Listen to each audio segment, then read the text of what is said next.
Episode 13.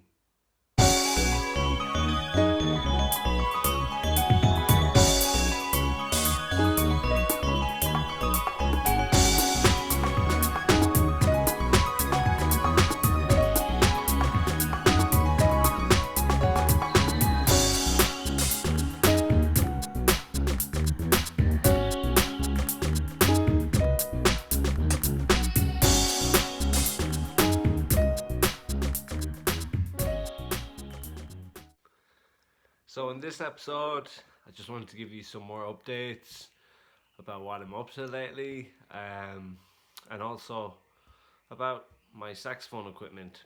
And yeah, I'm just going to keep talking and just see where this goes.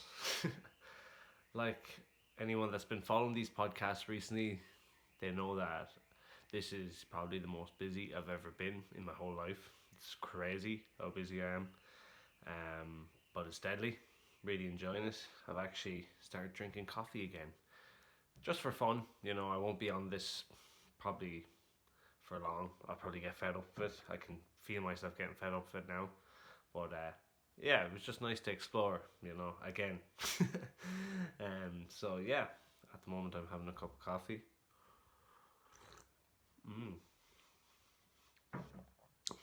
Yeah, tastes good.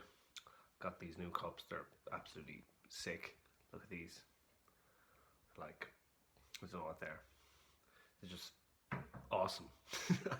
So yeah, I'm drinking a bit of coffee and just enjoying the buzz it gives me. To be honest, it's unreal. I'm not meditating as much as I usually do.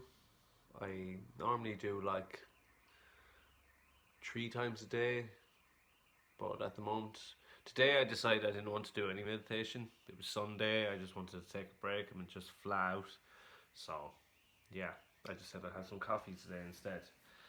I don't need coffee, I don't need any of those kind of stimulants. With the kind of meditation I do, it gives me all the energy I need. It's just, sometimes I just like to treat myself to different flavours of this world. So yeah, to that, to coffee. Don't drink too much.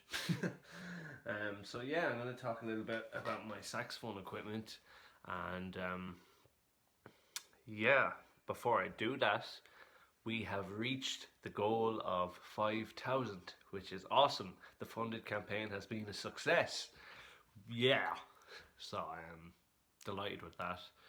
It's awesome. Thank you everyone that has helped along the way, everyone that has supported, everyone that has funded, everyone has spread the word. Thank you everyone, you know.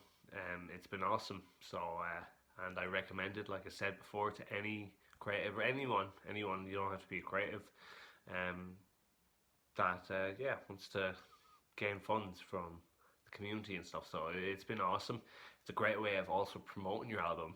It's like a secret little promotion tool as well, you know, because everyone I know now and everyone in my contacts all know about this album because I've messaged everyone.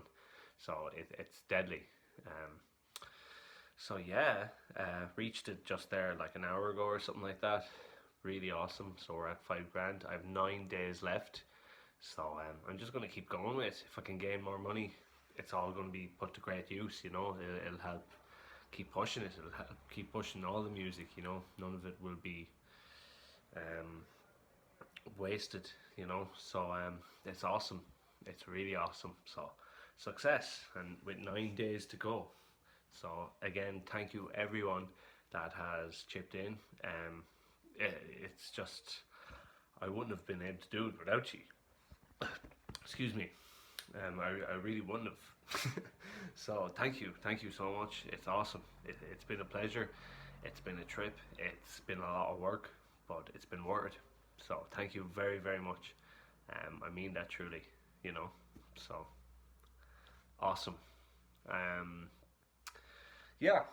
So at the moment I'm trying to figure out my new sounds, and I have a new album coming up, a new recording even. That'll be recorded in August. I have 2 new recordings that'll be recorded in August. One will feature Tom Corcoran and another musician, which I won't mention yet. But the one that's confirmed for sure at the moment is an album with Derek White on double bass again. I loved Derek's playing on Prim and Primal. I think he's an awesome player, very creative, and he's just badass. He just really expresses himself. He's not afraid to express himself on the double bass. He's awesome. So I wanted to bring his style with a street style kind of rhythm playing and a rawness, which I found in Jason McNamara. If anyone has heard of Jason, he's one of the most famous buskers in Ireland, but to call him a busker doesn't do him any credit. He's an incredible musician. He has many albums, and he's awesome. He's a serious drummer. So yeah, I can't wait to play with him. Never have played with him, but I've seen his stuff online. It's absolutely sick. He's deadly. It's a really cool setup on his drums, a real street style. Really what I've been looking for. I'm looking for new things all the time, but it was something in my mind that was always looking for this kind of street style player. So he's deadly, really, really good. So we'll be recording on, when was it? The 25th of August, just after Prim and Primal will be released, basically. So it's awesome, and that'll be a really, really cool album. So yeah, at the moment I'm just trying to figure out, can I do anything to my sound outside of myself? And what by that I mean, like, am I able to add any new things to my saxophone to give me a new sound? So at the moment, and for that album, I probably will play alto again. Like this, here we go. This is when I start talking about my instrument. This is when I start sounding like every other sax player in the world. Okay. So my reeds on alto saxophone are Van Doren's. I'm not going to take it out now because that's just annoying and I don't need it. But I use Van Doren size 1 reeds. Yeah, actually I'm going to take it out just to show you, just in case you're like, no you don't, I don't believe you, Adam. Oh, sick. Okay, so I use these things as well. It's a little bit broke, I have to replace it, but those teeth protectors or gum protectors, whatever you call them.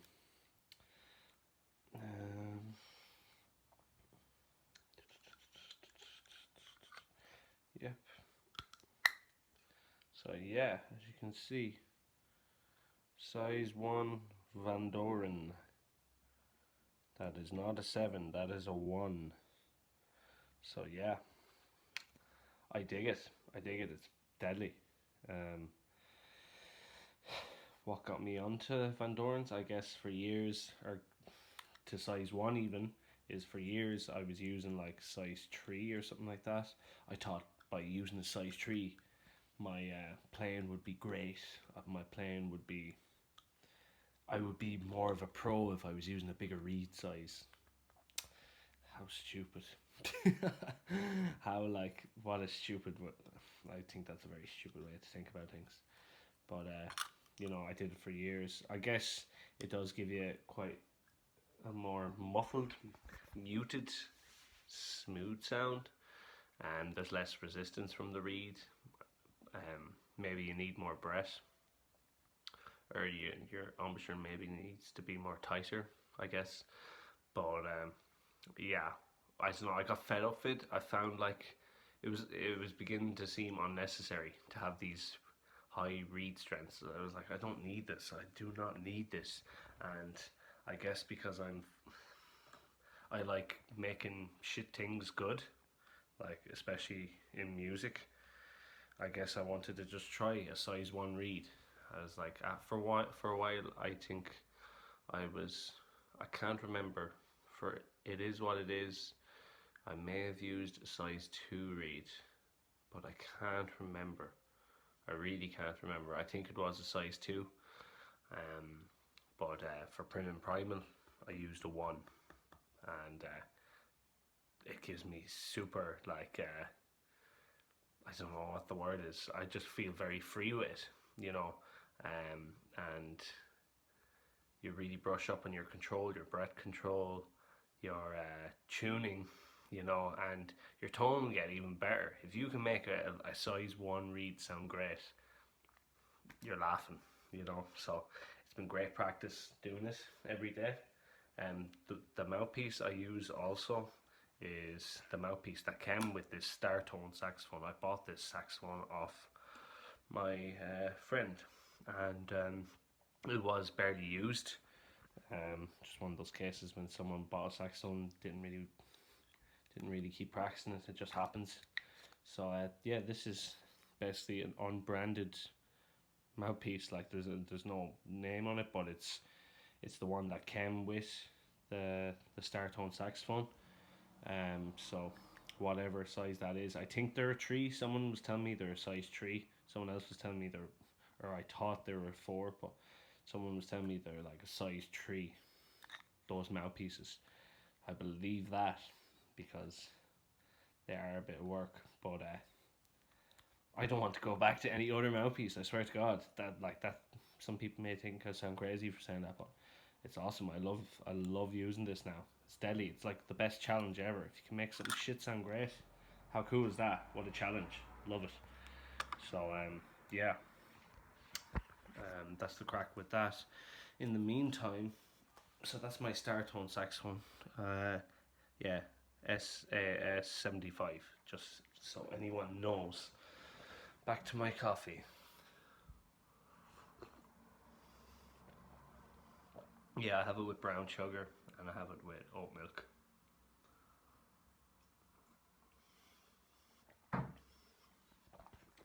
Anyway, my tenor, my baby, I love her. This is Freya, my tenor saxophone. It's a Yanagisawa T901. Yanagisawa are Japanese as far as I know. I don't know much about saxophones, believe it or not. I just know how to play them.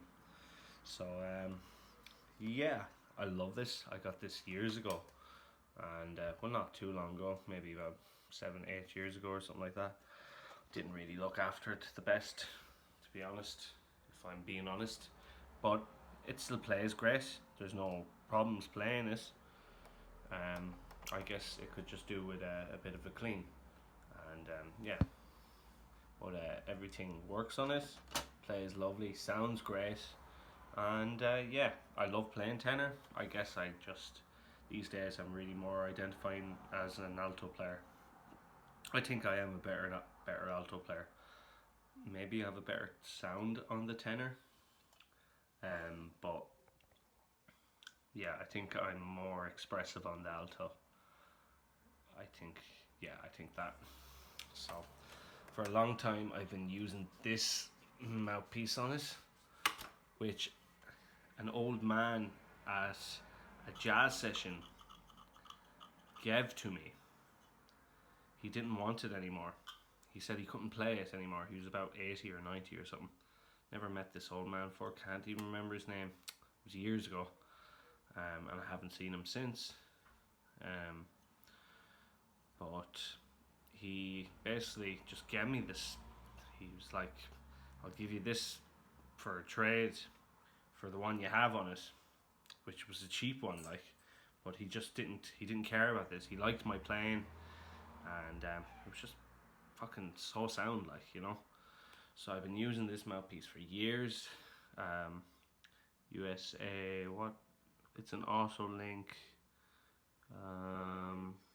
Auto-Link Tone Master. Oh my god, Super Tone Master.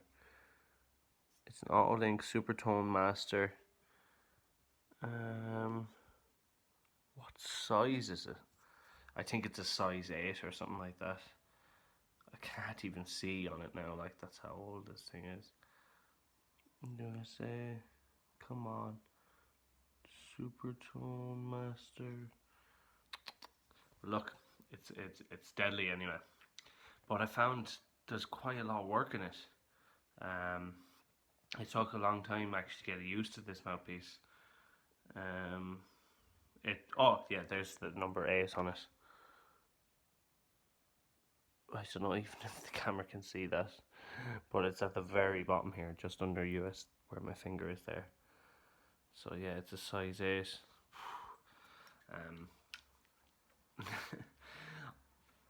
I'm going to be going to a 4C plastic mouthpiece. I'm going to buy it tomorrow. It's like €40 on Toman. I want to change up my tenor sound. I really want to see what happens. I think I could really get a new deadly tenor sound with the rawness, and I think I'm always going for raw sound. Like anything that sounds too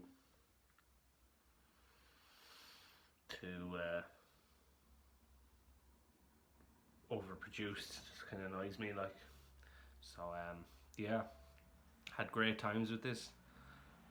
Played some great, but I found like my tongue was quite airy. I was pushing a lot of air through it. I was also using size 3 medium D'Addario Jazz Select reeds. These are great reeds, they really are, but my comment on them is they kind of wear out after like 2 weeks.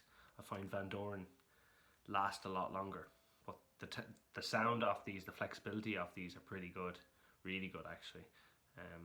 So yeah, I probably won't even use them though, just because I want to go back to Van Doren, just to try and see what I can do. What I'm going to do is I have them actually ordered, size 1 Van Doren reeds for tenor sax, have them ordered, so I'm going to get them. They'll arrive in a couple of weeks time, and I'll try them on my new 4C plastic mouthpiece for €40 off Toman. I cannot wait. Most people would be like, why are you getting that, Adam? What are you trying to do? Are you trying to sound shit? Like, I'm going to tell you one thing now, guys. I'm going to make that shit mouthpiece sound fucking deadly, and you're all going to go, whoa, fair play to you, man. And I'm going to be like, yeah.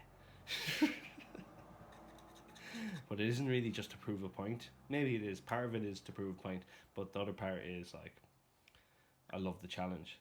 It's the challenge of making shit things sound good. You know, I'm the kind of person like you'll throw in the middle of like a field and I'll just find something good about it, you know. So yeah, that's the crack with that. I look forward to changing it up completely. And yeah, my last thing to discuss today, which I'm going to do a bit more work on, which I haven't been practicing enough these days, is this lovely thing, my Banshori flute. Got this for like €30 or something like this, €35 from like an Irish shop in Dublin. It's like an ethnic music shop. Forget the name of it now, but yeah, basically I think it's a D Banshori flute, but I'll probably incorporate some of this into my future recordings when I get a bit better at it. You know, I can play the notes, but it's just you know, the clarity in my playing isn't that great yet, and the fluidity isn't that great yet either. So maybe in a year's time I might include this on a recording. That could be awesome, you know. So yeah, one of the best buys I've ever got as well, you know. Really happy I got this. It's deadly, especially when you start getting good sound out of it, like, and you can really, they're meditative, like. So yeah, very, very relaxing instrument. So otherwise, that's everything really I wanted to discuss today. And thank you everyone for tuning in once again into the podcast. I just wanted to mention a few things today. I wasn't really, I don't know what I'm saying. I guess I just wanted to say a few things. So thank you everyone that's supported the Fundit. It is now, the goal has been reached. I will continue to message people until the days are up, which is on the 14th of July. So I have like 9 days left, which is, it's awesome, like. And you know, so feel free to still support it. All the money will be will be put to great use. You know, it will help buy more CDs. It will help put more advertising into the music. It'll just all help. So thank you so much, everyone, again, and yeah, have a great week. Peace out.